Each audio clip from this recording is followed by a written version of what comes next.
BFM Business, Intégral Bourse, jusqu'à 18h, la bourse en temps réel. Grégory Volokin avec nous en duplex depuis New York, président de Mescard Financial Services. Beaucoup de sujets à voir avec vous, Grégory. Commençons peut-être par le chiffre là qui vient de tomber et qui montre quand même l'excellente santé de l'économie américaine. Si on reprend la séquence des derniers chiffres, ils ont tous été très très bons, voire excellents. Et c'est le cas de cette grande enquête d'activité du secteur des services également. Absolument, et non seulement c'est un bon chiffre, mais c'est un chiffre qui montre une progression nette par rapport au mois dernier, puisqu'on est passé de un peu plus de 56 à un peu plus de 58. Donc ça veut dire quoi? Ça veut dire qu'il y a une accélération dans l'économie, et ça se voit sur différents sujets dans cet indice, notamment au niveau de l'emploi, au niveau des nouvelles commandes, au niveau aussi, il faut le dire, des prix. Donc tout ce qui est très positif aura sûrement tôt ou tard quand même un petit effet sur l'inflation.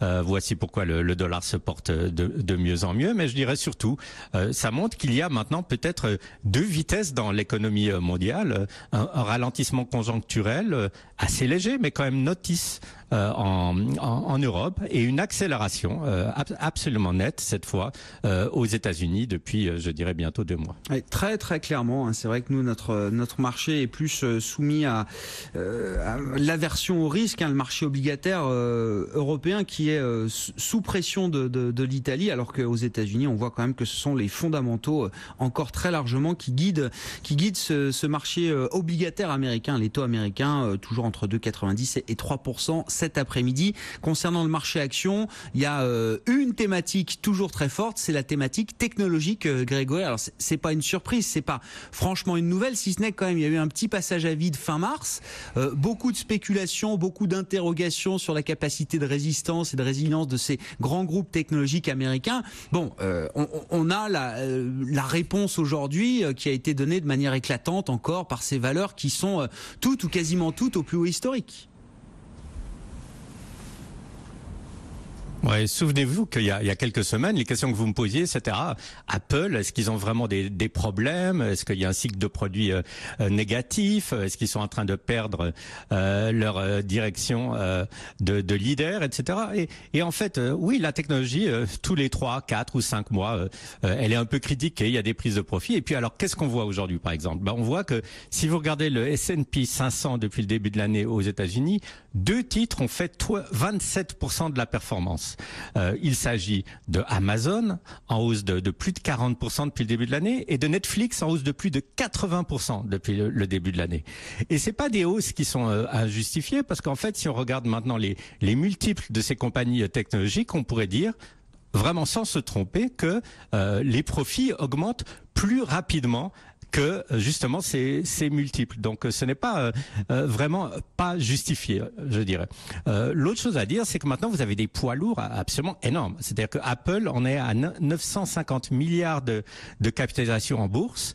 Il suffirait de $5 de plus au titre pour qu'elle soit la première compagnie au monde à atteindre le trilliard de capitalisation. Et puis derrière, vous avez des compagnies qui pèsent aussi très très lourd, puisque vous avez évidemment Amazon, plus de 800 milliards, et Google et Microsoft tout juste à 790 ou 800 milliards. Donc vous additionnez ces 4 compagnies, ça fait plus de 3 trilliards de dollars. C'est un poids absolument énorme, et c'est là qu'il y a la croissance, et c'est ça qui tire les marchés. Et quand vous dites que la technologie monte en Europe, c'est vraiment grâce à ces valeurs américaines. Loin de moi l'idée de vouloir gâcher l'ambiance sur la tech, Grégory, mais est-ce que parmi les moteurs quand même qui soutiennent ces valeurs technologiques, est-ce qu'il faut ajouter aussi tous les programmes de rachat d'actions, de dividendes, toutes les primes liées aux fusions-acquisitions, enfin, en plus des très bons fondamentaux, hein, je remets pas en cause évidemment les perspectives de croissance des profits de Apple, Amazon ou les autres, mais les chiffres de rachat d'actions et de retour aux actionnaires, particulièrement dans ce secteur de la technologie, sont tellement extraordinaire, stratosphérique aujourd'hui. Enfin, on va être sur l'année de tous les records en la matière. Est-ce que ça fausse un petit peu le jeu? Est-ce que ça fausse la donne? Comment est-ce qu'on l'intègre dans l'analyse? Oui, vous avez tout à fait raison, et je dirais que on l'intègre en disant que ça fait partie du jeu. Alors, c'est quoi le jeu? Si on regarde ces compagnies technologiques dont on vient de parler, 40% des profits de cette année viennent justement de ces rachats d'actions. Mais des rachats d'actions, c'est quoi?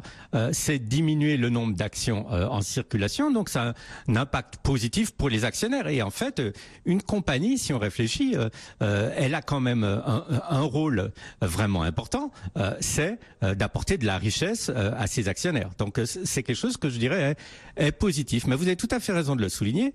Mais c'est pas par hasard qu'il y a des rachats d'actions, c'est que ces compagnies technologiques ont énormément, évidemment, de cash. C'est un peu une platitude de le dire, mais ce cash, en rachetant des actions, elles l'utilisent. Et la question, c'est de savoir est-ce qu'elles l'utilisent bien. Et c'est certain qu'en développant en interne leurs activités, c'est peut-être mieux de racheter des actions que de racheter des compagnies en payant des prix stratosphériques, puisque évidemment les indices sont tellement montés. Donc oui, ces rachats d'actions font partie de la donne, mais ce n'est pas vraiment artificiel puisque c'est de l'argent qui existe et que en fait cet argent il continue à croître et on peut dire même que en fait ça va continuer ces rachats d'actions. Il n'y a pas de raison qu'il s'arrête puisque cette réserve de cash d'un Apple, d'un Amazon continue de croître d'une façon vraiment stratosphérique. Restons dans l'univers de la tech, juste pour dire un petit mot au passage de Twitter qui gagne 4-5%, Grégory, sur l'idée que Twitter, enfin c'est même pas l'idée, c'est l'information et l'annonce hier par ceux qui organisent les indices aux États-Unis que alors Monsanto va disparaître, la marque Monsanto et Monsanto en bourse vont disparaître, absorbés par Bayer après 2 ans de processus de fusion-acquisition, et Monsanto va être remplacé par Twitter au sein du S&P 500. Toujours intéressant de regarder ces logiques d'indices qui jouent assez fortement quand même sur la visibilité de ces titres. Aujourd'hui, c'est plus 5% pour Twitter. Oui, et il faut aussi noter, j'ai toujours été un supporter de Twitter contre vent et marée, mais Twitter a doublé depuis le début de l'année. C'est absolument impressionnant. Et pourquoi cette hausse du titre Twitter et maintenant cette inclusion dans le SP500? Une raison toute simple, ils ont finalement eu 2 trimestres de suite qui étaient positifs où ils ne perdent plus d'argent. Sauf que ça pose une question, parce que jusqu'à maintenant, le S&P n'incluait dans ses indices que des compagnies qui avaient au moins 4 trimestres, donc une année de résultats positifs. Alors ils ont fait une exception pour Twitter, ils n'ont pas besoin de s'expliquer. Peut-être qu'ils ont été impressionnés par la hausse du titre, ou bien alors ils font le pari que maintenant Twitter est définitivement plus dans les chiffres rouges et définitivement c'est une compagnie qui va gagner de l'argent dans le futur. Je pense qu'on peut faire ce pari il faut saluer donc à la fois la performance de Twitter, mais le fait que c'est quand même une reconnaissance sur une compagnie qui avait été non seulement critiquée, mais que plus personne ne voulait toucher il y a 1 an ou 1 an et demi en disant qu'ils avaient complètement raté leur virage, notamment du téléphone mobile. Effectivement, c'est le retour de Twitter avec effectivement la consécration Twitter qui va intégrer à partir de jeudi l'indice large américain S&P 500. Grégory, le marché salue à sa manière avec tristesse le départ de Howard Schultz, le patron depuis 40 ans de Starbucks, qui a fait de Starbucks ce que le groupe est aujourd'hui. Il va prendre du champ, même beaucoup de champ, puisqu'il va quitter ses fonctions opérationnelles d'ici quelques semaines. Qu'est-ce qu'on peut dire quand même de Howard Schultz, de la carrière et de ce qu'il a bâti chez Starbucks? Et puis l'avenir de Howard Schultz demain, quelles sont ses options? Est-ce qu'on va le retrouver dans le business, en politique? Oui, alors pour répondre à la première question, je dirais il y a 2 aspects de Howard Schultz. Il y a évidemment l'homme d'affaires, le créateur d'entreprises exceptionnel, puisqu'il est parti d'un petit coffee shop, qu'il a constitué une chaîne de plus de 28 000 restaurants en l'espace de plus de 30 ans. Donc c'est un succès phénoménal. Mais en même temps, l'autre aspect, c'est l'aspect d'un chef d'entreprise, je dirais, très intéressé et concerné par la société elle-même et par l'effet justement qu'une entreprise peut avoir sur la société. Et pas seulement des paroles. On peut voir par exemple que les employés de Starbucks, ils bénéficient bénéficient tous d'assurance sociale. C'est assez rare aux États-Unis pour des gens qui sont payés avec des salaires qui sont pas des salaires très élevés. Même les salaires inférieurs chez Starbucks sont plus élevés que la moyenne. Et Schulz a toujours eu des promotions où il était très concerné à la fois par le racisme, par l'égalité entre l'homme et la femme et en fait tous les sujets de société qui sont extrêmement importants. Donc d'un pas de chef d'entreprise qui regarde vers la société à un pas d'un homme politique, il le fait pas forcément. Il dit je garde mes options ouvertes. Je dirais qu'en fait ce qu'on sait c'est que Howard Schultz voulait être candidat lors de la dernière des élections et il s'est rendu compte en fait qu'il pensait que Hillary Clinton allait l'emporter et que se présenter aurait été inutile.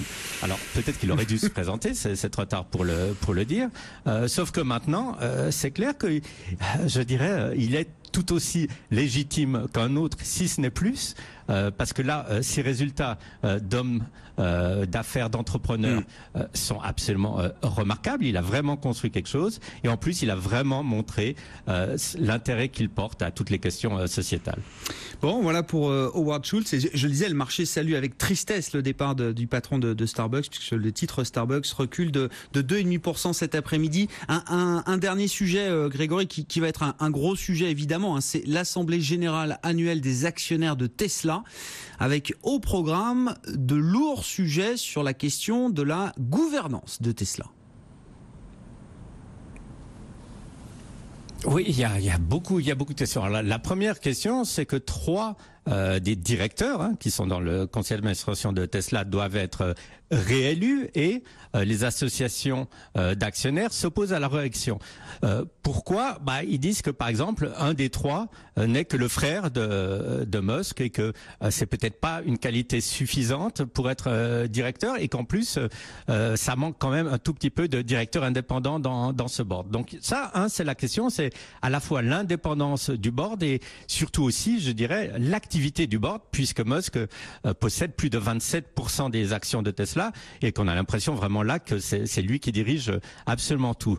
L'autre question qui va être vraiment posée et qui est fondamentale, c'est combien de modèles 3 vont être construits ? Pourquoi c'est fondamental? C'est que si Tesla a promis de construire 5000 modèles 3 par semaine, ce n'est pas par hasard. C'est parce que ces 5000 modèles correspondront exactement aux besoins de cash qu'ils vont avoir cette année.